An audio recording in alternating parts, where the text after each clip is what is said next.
The next topic I'd like to cover is setting up combos with your troops. One of the most satisfying things about Pharaoh is performing combos that your opponent might not see coming. This example is straight from the Setting Up Combos page in the rulebook. This is example 2. So the Lancer here can activate to push these troops over. This sets up the Pharaoh, who has 2 strength, to push these 2 opposing troops up. Now, since the archer has not activated yet, that puts him in position to push the Pharaoh into the water tile and destroy him. Now, destroying the Pharaoh is not necessarily required to win the game.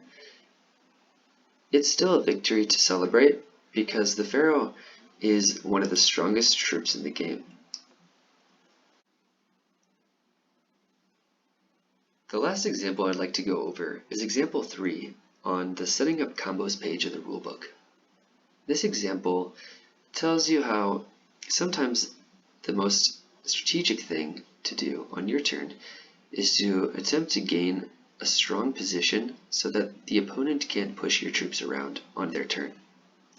Now, mountain terrain tiles offer a lot of good defensive positions because at any point, no troop can ever occupy a mountain tile or be pushed into a mountain tile. So the surrounding areas are very good defensively. So to gain those defensive positions, the Pharaoh is going to push these troops forward. This puts the Great Royal Wife in position for the archer to shove her down. Now you'll see that the Pharaoh is safe in the Great Royal Wife because she cannot push him onto this mountain tile. And this archer is safe from the opposing archer because he cannot push him down onto this mountain tile. However, the archer is not safe from the Great Royal Wife, who could, on their turn, push him back.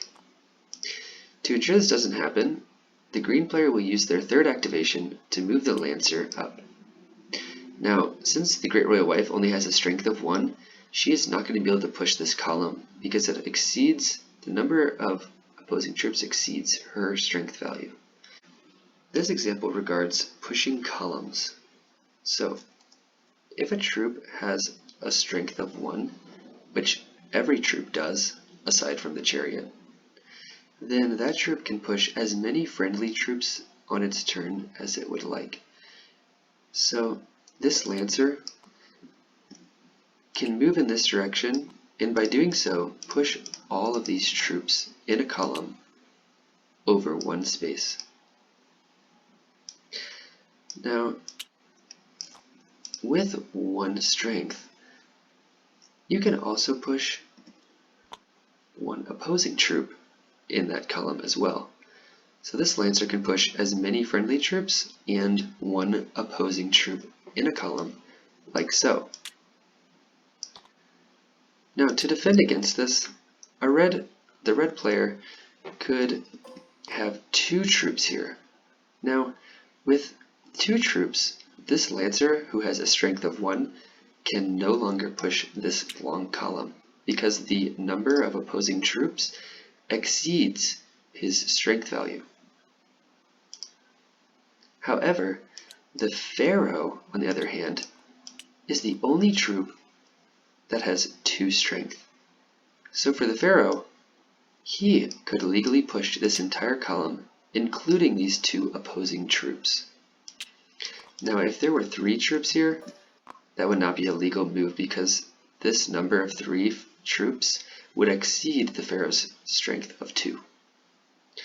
Now, another thing to consider when pushing a column is where these troops are located.